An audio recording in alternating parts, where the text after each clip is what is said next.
Hello friends, I am Dr. Srikanth Munna, consultant urologist and andrologist from V9 Hospitals. ఇవాళ patient awareness వీడియోలో మనం మాట్లాడుకునే next topic ప్రయాపిజం. ప్రయాపిజం అనేది ఒక టెక్నికల్ టర్మ్. ఇది దేనికి వాడతాము అంటే చాలామంది అంగస్తంభన సమస్యలతో వస్తూ ఉంటారు. ఇది రివర్స్ అంటే గట్టిపడిన అంగము కిందకి దిగకపోవటం, దానివల్ల నొప్పి రావటము, ఇట్లాంటి దాన్ని ప్రయాపిజం అనే ఒక టెక్నికల్ వర్డ్ తోటి పిలుస్తాం. సో ఎందుకు వస్తుంది ఇది? చాలామంది అంగస్తంభన సమస్యతో వస్తూ ఉంటారు, అంగం గట్టిపడట్లేదని వస్తూ ఉంటారు. ఇది వినంగానే గట్టిపడిన అంగం దిగట్లేదు, మెత్తబడట్లేదు, నార్మల్ స్టేట్కి రావట్లేదు, వాడు అదృష్టవంతుడు అని అనుకోవచ్చు మీరు వీడియో చూసేవాళ్ళు.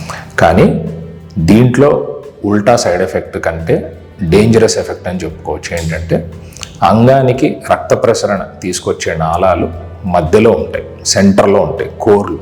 ఓకే, రక్త ప్రసరణ మళ్ళా వచ్చి దాని పని అయిపోయిన తర్వాత దాని ఆక్సిజన్ న్యూట్రియంట్స్ సప్లై చేసిన తర్వాత ఆ రక్తము సూపర్ఫిషియల్గా చర్మం కింద నుంచి మళ్ళీ బాడీ లోపల సైడ్కి వెళ్తూ ఉంటాయి.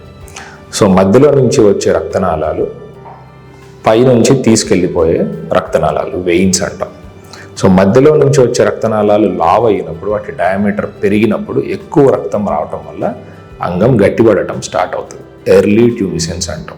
సో ఈ ఫ్లో పెరిగినప్పుడు, సైజ్ పెరిగినప్పుడు చర్మం కింద ఉన్న రక్తనాళాలు ఫేషియా టైట్గా బ్లాక్ అవుతుంది, ఒక రింగ్ పెట్టినట్టు. ఈ సైజ్ పెరుగుతుంది కదా, ఇది పెరుగుతున్నప్పుడు చర్మానికి మధ్యలో ఉన్న రక్తనాళాలని నెట్టేస్తుంది, నొక్కి పెడుతుంది. సో పైప్ మీద కాలేసి తొక్కినట్టు బ్లడ్ మళ్ళీ వెనక్కి వచ్చే బ్లడ్ ఆపుతున్నాం మనం. సో లోపలికి వచ్చే బ్లడ్ పెరుగుతుంది, బయటికి వెళ్ళే బ్లడ్ తగ్గుతుంది. దీనివల్ల కంప్లీట్ ఎరెక్షన్ అంటే రిజిడిటీ అనే ఫేజ్ రీచ్ అవుతుంది. ఇది సెక్షువల్ పర్ఫార్మెన్స్ ఉన్నంతసేపు ఉంటుంది. లాస్ట్లో ఎజాక్యులేషన్ అయిపోయిన తర్వాత న్యూరల్ సిస్టమ్ ఏదైతే పనిచేస్తుందో అది రివర్స్ అవుతుంది. అంటే సింపాథెటిక్ సప్లై, పారాసింపాథెటిక్ సప్లై అని రెండు నరాల సిస్టమ్స్ ఉంటాయి. Point and shoot. పారాసింపాథెటిక్ అంటే పారాసింపాథెటిక్ సిస్టమ్ యాక్టివేట్లో ఉన్నప్పుడు గట్టిపడే తత్వము, ఎజాక్యులేషన్ అవ్వటానికి రెండో సిస్టమ్ యాక్టివేట్ అయ్యి సింపాథెటిక్ సిస్టమ్ యాక్టివేట్ అయినప్పుడు ఆ మజిల్స్ పంపింగ్ కెపాసిటీ వల్ల ఎజాక్యులేషన్ బయటికి రావటం జరిగిన తర్వాత reversal of this phenomena start అవుతుంది. అంటే లోపలికి వచ్చే బ్లడ్, రక్తనాళాల సైజ్ తగ్గిపోతుంది, బ్లడ్ వచ్చే తగ్గుతుంది. సో ఎక్స్పాన్షన్ అయిన పెనిస్ సైజ్ తగ్గటం మొదలు పెట్టగానే ఫస్ట్ స్టెప్లో వెనక్కి తీసుకెళ్లే బ్లడ్ వెజల్స్ ఓపెన్ అప్ అవుతాయి. సో వచ్చిన బ్లడ్ అంతా వెళ్ళిపోతుంది. ఇది నార్మల్ మెకానిజం. అప్పుడు ఫ్లాసిడిటీ అంటే అంగము నార్మల్ స్టేజ్కి పడిపోతుంది. సో ఈ ప్రయాపిజం అనే కండిషన్ ఎప్పుడు వస్తుంది? దీన్ని రెండు కేటగిరీస్లో చెప్తాం. ఒకటి ఆర్టీరియల్, రెండోది వీనస్. మోస్ట్ కామన్గా ఉండేది వీనస్ సిస్టమ్. ఎందుకని? ఆర్టీరియల్ సిస్టమ్ అంటే రక్త ప్రసరణ ఎక్కువ వస్తూనే ఉంటుంది. వీనస్ సిస్టమ్ నార్మల్గా ఏదైతే బ్లాక్ అయి ఉంటుందో అది అట్లాగే బ్లాక్ అయ్యే ఉంటుంది. ఓకే, సో ఎక్కువ రక్తం వస్తూనే ఉంటుంది, వెనక్కి వెళ్ళాల్సిన బ్లడ్ వెళ్ళట్లేదు, అప్పుడు అంగం గట్టిపడే ఉంటుంది. మరి దీన్ని ఎట్లా తగ్గించుకోవాలి అంటే వచ్చే రక్తాన్ని తగ్గిస్తే సరిపోతుంది. సో వచ్చే రక్తం ఎందుకు ఎక్కువ వస్తుంది ఈ పేషెంట్స్లో? ఒకటి హైపర్ టెన్షన్. బీపీ ఉన్న పేషెంట్స్కి కొన్ని మందులు సైడ్ ఎఫెక్ట్స్ వల్ల రక్త ప్రసరణ పెరిగే మందులు మనం ఇస్తాం. ఈ వ్యాసో డైలటేషన్ జరిగి ఎక్కువ బ్లడ్ బాడీ లోపల నుంచి పెరిఫరల్ ఆర్గాన్స్కి వెళ్ళిపోతే హార్ట్ మీద ఒత్తిడి, మిగతా వాటి మీద ఒత్తిడి తగ్గుతుంది. సో బీపీ తగ్గించే ప్రక్రియలో ఈ రక్తనాళాలు ఒకవేళ ఉబ్బితే రక్తం కంటిన్యూస్గా వస్తూనే ఉంటుంది. వెళ్ళే రక్తం తగ్గటం వల్ల అంగం గట్టిపడే ఉంటుంది. సో అట్లా జరుగుతున్నంతసేపు ఏమిటి ఇబ్బంది? ఏమిటి? గట్టిపడే ఉన్నది, సెక్స్ చేస్తే సరిపోతుంది కదా? లేదు, సెక్స్ చేసిన వీర్యం బయటికి వచ్చిన అంగం గట్టిపడే తత్వం పోదు, అంతే ఉంటుంది. సో నెక్స్ట్ ఏమవుతుంది? First 20 to 30 minutes normal phenomenon అని మనం వదిలేయచ్చు. 30 minutes కంటే ఎక్కువ ఉంటుంటే జనరల్లీ దీన్ని ప్రయాపిజం లాగా కన్సిడర్ చేస్తాం. 2 గంటల కంటే ఎక్కువ ఉంటే దానివల్ల వచ్చే సైడ్ ఎఫెక్ట్స్ స్టార్ట్ అవుతుందని అర్థం. సో ఫస్ట్ వచ్చేది ఏంటంటే ఆక్సిజన్ ఫ్రీ రాడికల్ డ్యామేజ్. అంటే ఎక్కువ రక్తం వచ్చింది, రక్తంలో నుంచి ఆక్సిజన్ పక్కన ఉన్న టిష్యూస్కి వెళ్ళిపోయింది. ఇప్పుడు ఆ రక్తం వేస్ట్ రక్తం. మంచి రక్తము చెడు రక్తం అని చెప్పుకుంటాం కదా, ఆ రక్తము బాడీలో నుంచి వచ్చిన మెటబోలైట్స్ని తీసేసుకొని అక్కడ నుంచి వెళ్ళిపోయి మళ్ళీ లంగ్స్కి హార్ట్కి వెళ్ళిపోయి శుద్ధి చేసుకోవాలి. కానీ వెళ్ళట్లేదు, అక్కడే ఉంటున్నాయి. ఆ కెమికల్స్ అన్నీ అక్కడే ఉంటున్నాయి. ఎక్కడ పనిచేస్తే అవన్నీ వాటి చుట్టూతా ఉన్న టిష్యూస్ మీద పనిచేస్తాయి.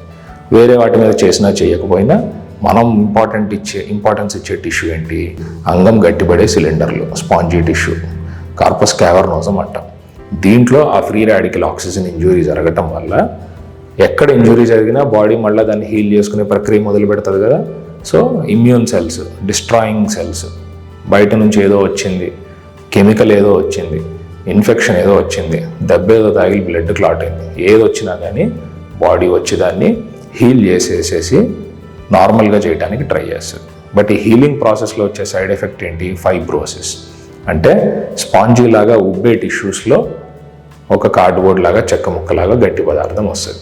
అంగాన్ని మనం పాల్పేట్ చేసి చూసుకుంటే అక్కడక్కడ గడ్డల్లాగా తగిలే అవకాశం ఉంటుంది కొంతమంది పేషెంట్స్కి. ప్రయాపిజం రిపీటెడ్గా వస్తూ పోతూ ఉన్న పేషెంట్స్కి. సో ఇమీడియట్గా ఏం చేయాలి? ఫస్ట్ 2 hours లోపు అంగాన్ని నార్మల్ స్టేజ్కి తీసుకురావాలి. సో వీళ్ళకి ఏమిస్తాము? ఒక చిన్న ట్యాబ్లెట్ లేదా ఒక చిన్న ఇంజెక్షన్.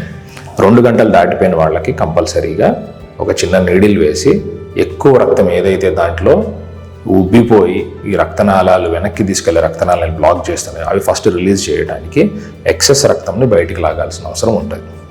ఒక 10 ml 20 ml రక్తం లాగిన తర్వాత, సైజ్ కొంచెం తగ్గిన తర్వాత వెనక్కి వెళ్ళే ఛానల్స్ ఓపెన్ అవుతాయి. అప్పుడు అంగం నార్మల్ అయిపోయే అవకాశం ఉంటుంది. జరగలేదు, ఒకవేళ లోపల నుంచి వస్తున్న బ్లడ్ వస్తూనే ఉంది అనుకోండి, సెకండ్ థింగ్ ఏం చేస్తాము? ఇదే స్టెప్ రిపీట్ చేసి దీంట్లో ఒక చిన్న మందు ఇస్తాం, ఇంజెక్షన్. అది దేనికి అంటే రక్తనాళం సైజ్ని తగ్గించడానికి, లోపల వచ్చే రక్తంని. సో అది తగ్గించినప్పుడు లోపలికి వచ్చే బ్లడ్ తగ్గుతున్నప్పుడు మళ్ళీ సైజ్ తగ్గటము, అంగంలో నుంచి రక్తం వెనక్కి వెళ్ళిపోవటము, దిగటం లాంటిది జరగచ్చు. ఈ స్టెప్ని మనం 3 to 4 times every 5 to 10 minutes గ్యాప్లో రిపీట్ చేస్తూ ఉంటాం. అప్పటికీ ఒకవేళ అంగం గట్టిపడే తత్వం తగ్గలేదు, బ్లడ్ వస్తానే ఉంది అంటే నెక్స్ట్ సర్జికల్ ఆప్షన్స్కి వెళ్ళాలి. సర్జరికల్ ఆప్షన్స్లో కూడా ఫస్ట్ మినిమల్ ఇంటర్వెన్షన్స్, అంటే ఒక నీడిల్ వేసి షంట్స్ క్రియేట్ చేస్తాం మనం. 2 సిలిండర్లు తీసుకొచ్చే ఉంటాయి, మధ్యలో మూత్రం పైప్ ఉంటుంది.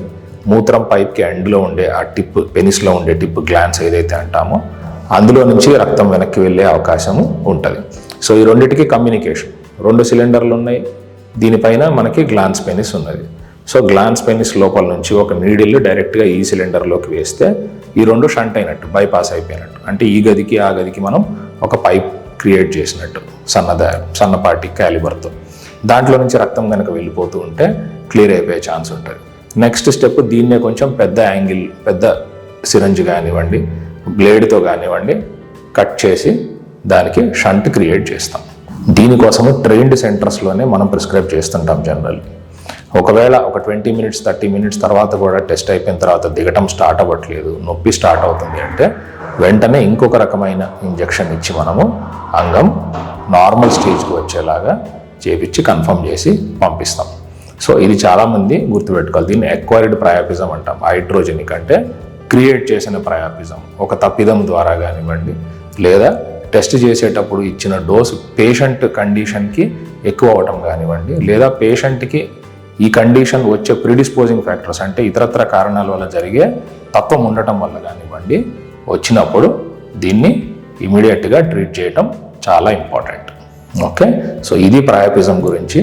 ఇంకేమైనా డీటెయిల్స్ ఉంటే, మీకు డౌట్స్ ఉంటే కింద కామెంట్ సెక్షన్లో పెట్టండి, వాటిని క్లారిఫై చేయడానికి ట్రై చేస్తాను నెక్స్ట్ వీడియోలో. Thank you.